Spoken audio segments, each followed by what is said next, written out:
பூசா வேளாண் செய்திகள் நேயர்களின் அன்பான ஆதரவோடு நமது பூசா வேளாண் செய்திகள் 25வது தொகுப்பாக இன்று மலர்கிறது. ஆதரவளித்த அன்பு நேயர்கள் அனைவருக்கும் எங்களது உளம் கனிந்த வணக்கங்கள். சங்கீதார், இந்த வாரம் விவசாயிகளுக்கு ஒரு மகிழ்ச்சியான செய்தி தெரியுமா? தெரியுமே, தமிழக அரசால் மேட்டூர் அணை விவசாயிகளுக்காக முன்னமே திறந்துட்டாங்களே. ஆமாம், பொதுவாக ஜூன் 12ஆம் தேதி தான் மேட்டூர் அணை திறக்கப்படும் நாள். போதுமான நீர்வரத்து இருந்ததுனால நம்ம 77 ஆண்டுகளுக்கு பிறகு மே மாதமே இப்போ மேட்டூர் அணை திறக்கப்படுகிறது. அப்படின்னா இன்னும் ஒரே வாரத்தில் கல்லணைக்கு காவிரி வந்துருமே. நிச்சயமாக கல்லணைக்கு நீர்வரத்து வந்தவுடன் தஞ்சை, திருச்சி பகுதிகளில் குறுவை சாகுபடி ஆரவாரமாக ஆரம்பிக்கப்படும். கல்லணையோட தான் ஒரு முக்கியமான விஷயம் சொல்லணும். கல்லணை என்பது தமிழக நீர்ப்பாசன மேலாண்மையில் ஒரு மகுடக்கல்னே சொல்லலாம். அதனால் விவசாயிகளுக்காக கல்லணை பற்றிய ஒரு சிறப்பு தொகுப்பு இதோ உங்களுக்காக.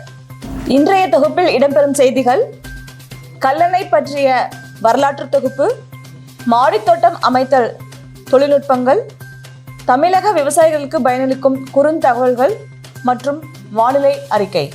பூவார் சோலை மயிலாட, புரிந்து குயில்கள் இசைப்பாட, காமர் மாலை அருகசைய, நடந்தாய் வாழி காவேரி, குடகில் தோன்றி காடுமலை கடந்து, தமிழ் மண்ணில் வயலும் சோலையும் சூழ, நடம்பயலும் காவிரியின் அழகில் மயங்கி இளங்கோவடிகள் சிலப்பதிகாரத்தில். திருவரங்கத் தீவை சுற்றி மாலை போல பாயும் காவிரி கொள்ளிட நதிகள் மீண்டும் இணையாக பிரியுமிடம் தற்போதுள்ள கல்லணை பகுதி.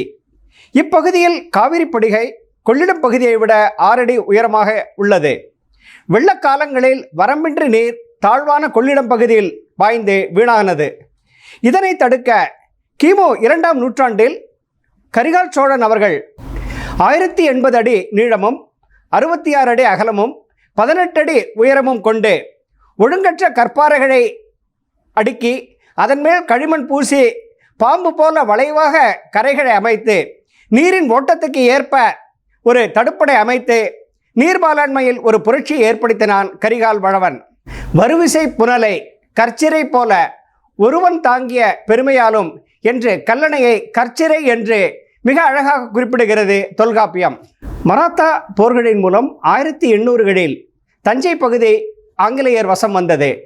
அச்சமயத்தில் கல்லணை பகுதி மணல் மேடிட்டு பாசன வசதிகள் மிக சீரற்று கிடந்தது.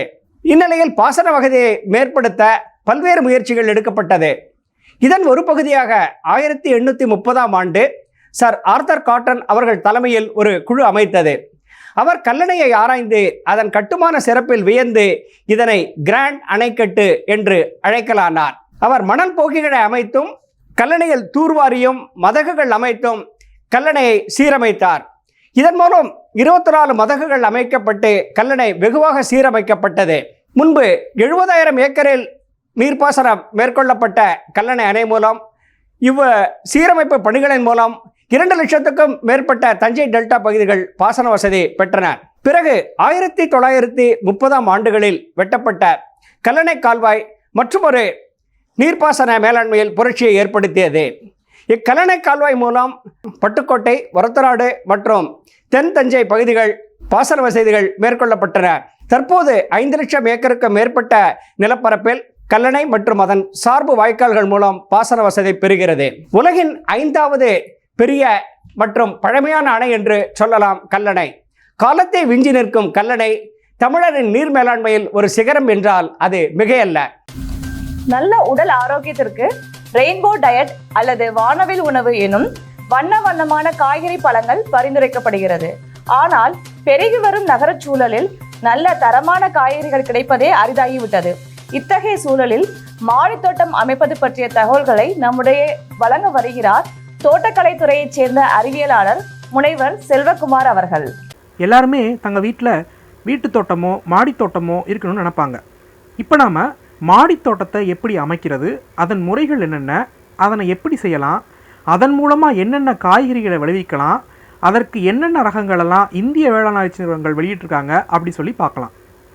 மாடித்தோட்டத்தை அமைக்கிறதுக்கு குறைஞ்சது 8 மணி நேரம் சூரிய ஒளிப்படுற இடத்த தேர்ந்தெடுக்கணும். நிழலில் உள்ள பகுதிகளில் தேர்ந்தெடுக்கக்கூடாது. அப்படி தேர்வு செஞ்ச இடத்துல மேற்தளத்தை மழை பெய்த ஈரமோ அல்லது தோட்டத்திற்கு தண்ணீர் பாய்ச்சிற நீரோ தளத்தை தாக்காமல் இருக்க பாலித்தீன் விரிப்பினை தளத்தில் பரப்பணும். இது தளத்தை எப்போதுமே உலர்வாக வச்சுக்கிறோம். அதற்கு மேலே ஒரு பாதுகாப்பான அடுக்கை நாம் நிறுவணும். இது செடிகளை இயந்திர சேதத்திலிருந்து தடுக்கும். இது எடை குறைவாக உள்ள சதுர செவ்வக வடிவ உள்ள பாலிஸ்டர் சிமெண்ட் தொட்டிகளை உள்ளதாக தேர்வு செய்யணும். தொட்டிகளில் 4 திசைகள்லையும் அதிகப்படியான நீர்த்துவாரங்கள் இருக்க மாதிரி பார்த்துக்கிறணும். முக்கியமாக செடிகளுடைய தன்மையை தெரிஞ்சு செடிகள் வரக்கூடிய தொட்டிகளை சரியான தட்பவெப்ப நிலையுள்ள இடத்துல வைக்கிறது ரொம்ப ரொம்ப முக்கியம். அதாவது சில தாவரங்கள் வறட்சியை தாங்கக்கூடதாக இருக்கும், சில தாவரங்கள் குறைஞ்ச வெப்பத்தில் இருக்கும். அதனால் மாடி தோட்டத்தில் வைக்கக்கூடிய தாவரத்துடைய தட்பவெப்ப நிலையை அறிஞ்சிக்கிட்டு செடிகள் வரக்கூடிய தொட்டிகளை சரியான இடத்துல வைக்கணும். இதுக்கப்புறமா பார்த்தா செடிகள் நல்லா வளர வளமான மண் தேவை. அதற்கு மண் கலவையை தயார் செய்யணும். இதற்கு 1 பங்கு மண், 1 பங்கு மணல், 1 பங்கு பண்ணையடி உரம், இந்த 3ஐயும் நல்லா கலந்து கலவையை தயார் செய்யணும். இப்படி கலந்த உடனேயே விதையை விதைக்கக்கூடாது. 7-10 நாள் கழித்து மண் காஞ்ச உடனேயே நுண்ணுயிர்கள் வளர ஆரம்பிக்கும். இப்படி தொடங்கினதுக்கப்புறம் இதில் விதை விதைச்சோம்னா விளைச்சல் அதிகமாக இருக்கும். மேலும் ரெடிமேடாக இருக்கும் தேங்காய் நார்க்கட்டியை பயன்படுத்தலாம். இதை நல்லா ஊற வச்சு அதோட 2 கிலோ தொழு உரம், உயிர் உரம், உயிர் பூச்சிக்கொல்லிகளான ட்ரைகோடர்மா விரிடி, சூடோமோனாஸ் ஃப்ளோரசன்ஸ் இதை 10 கிராம் அளவில் நல்லா கலந்து கிளறி விடணும். இப்போ நாம் கத்திரி, மிளகாய், தக்காளி பயிர்களை நாற்றுக்களை கொண்டு நடவு செய்யலாம். வெண்டிக்காய், முள்ளங்கி மற்றும் கீரை வகைகளை நேரடியாக விதைக்கலாம். இப்போ எல்லா ரகங்களையுமே வீட்டு தோட்டத்தில் பயன்படுத்த முடியாது. உயரம் குறைவான உள்ள ரகங்களையும் உயரம் குறைவான உள்ள கொடி வகைகளை மட்டுமே பயன்படுத்த முடியும். ரகங்கள்னு பார்த்தோம்னா கத்திரியில் பூசா சியாமலா, பூசா பிந்து, தக்காளியில் பூசா ரோஹிணி, மிளகாயில் பூசா சதபகார், கீரையில் பூசா கிரண், குப்பைக்கீரையில் பூசா பாத்துவா, வெங்காயத்தில் பூசா சிவப்பு, முள்ளங்கியில் பூசா ஜெட்கி, கேரட்டில் பூசா விரிஸ்தி, தட்டப்பயிரில் பூசா சூக்கோமல், வெண்டைக்காயில் பூசா A4, பீர்க்கங்காயில் பூசா நுட்டான், வெள்ளரிக்காயில் பூசா பர்கா, பூசா உதய், பாகக்காயில் பூசா விஷிஷ், கொத்தவரங்காயில் பூசா நவபகார் போன்ற ரகங்களை வெற்றிகரமாகவே பயன்படுத்தலாம். நீர்ப்பாசனத்தை கோடை காலத்தில் 2 முறையும் குளிர்காலத்தில் 1 முறையும் ஊற்றணும். இதை காலையிலையோ அல்லது சாயந்தரமாகவோ செய்யலாம். மாடி தோட்டத்தில் பூஞ்சை நோய் தாக்கம் அதிகமாக இருக்கும். இதனை கட்டுப்படுத்த வேப்பம் புண்ணாக்கு கரைசல் இல்லாட்டி இஞ்சி பூண்டு விழுதுகளை அரைச்சி செடிகள் முதல் தெளித்து விடலாம். கொல்லி தாக்குதலை தவிர்க்க வாரம் 1 முறை வேம்பு பூச்சி விரட்டிய 2 மில்லிலிட்டர் என்ற அளவில் 1 லிட்டர் நீரில் கரைச்சி மாலை வேளைகளில் செடிகள் மேலே தெளிச்சிடணும். முக்கியமான காய்கறிகளில் முக்கியமான ரகங்களை தேர்ந்தெடுக்கிறது மூலமாக மாடி தோட்டத்தில் காய்கறிகளை விளைவிப்பதோடு மட்டும் இல்லாமல் அதிகமான விளைச்சலையும் நம்ம பெறலாம். விவசாயிகளுக்காக சில பயனுள்ள குறுஞ்செய்திகளை வழங்க வருகிறார் செல்வி அபர்ணா அவர்கள். தஞ்சாவூர் மாவட்டம் பூதலூர் வட்டாரத்தில் இதுவரை 600 ஹெக்டேர் அளவில் குறுவை சாகுபடி செய்யப்பட்டுள்ளது. இந்த மாதம் மேலும் 600 ஹெக்டேர் நடவு எதிர்பார்க்கப்படுகிறது. குறுவை சாகுபடிக்கு தேவையான குறுகிய நெல் ரகங்களான சான்று பெற்ற TPS 5 12500 கிலோ, AST 16 8500 கிலோ வேளாண்மை விரிவாக்க மையங்களில் இருப்பு வைக்கப்பட்டுள்ளது. விதை கிராம திட்டத்தின் கீழ் AST 16 ரக நெல் விதை ஒரு விவசாயிக்கு 20 கிலோ வீதம் 50% மானிய விலையில் வழங்கப்படும். தேசிய உணவு பாதுகாப்பு திட்டத்தின் கீழ் சான்று பெற்ற TPS 5 ரக நெல் விதை 5.5% மானிய விலையில் வழங்கப்படும். குறுவை சாகுபடிக்கு தேவையான உயிர் உரங்கள், நெல் நுண்ணூட்டம் ஆகியவை வேளாண் விரிவாக்க மையத்தில் இருப்பு வைக்கப்பட்டுள்ளது என பூதலூர் வேளாண்மை உதவி இயக்குனர் தெரிவித்துள்ளார். தேனி மாவட்ட கலெக்டர் அலுவலகத்தில் விவசாயிகள் குறை தீர்க்கும் கூட்டம் வருகிற 27ஆம் தேதி வெள்ளிக்கிழமை காலை 11 மணியளவில் மாவட்ட கலெக்டர் தலைமையில் நடக்கிறது. கூட்டத்தில் தேனி மாவட்டத்தைச் சேர்ந்த விவசாயிகள் சங்க பிரதிநிதிகள் கலந்து கொண்டு வேளாண்மை சம்பந்தமான திட்டங்கள், குறைகளை மனுவாக கொடுக்கலாம். விவசாயிகளிடம் பெறப்படும் மனுக்கள் மீது உரிய நடவடிக்கை எடுக்கப்படும் என தெரிவிக்கப்பட்டுள்ளது. திருச்சி மாவட்டத்தில் உள்ள ஏரி, குளங்களில் இருந்து வண்டல் மண், சவுடு மண், களிமண் ஆகியவற்றை இலவசமாக வெட்டி எடுத்துச் செல்ல விண்ணப்பங்கள் மாவட்ட கலெக்டரால் வரவேற்கப்படுகிறது. அதன்படி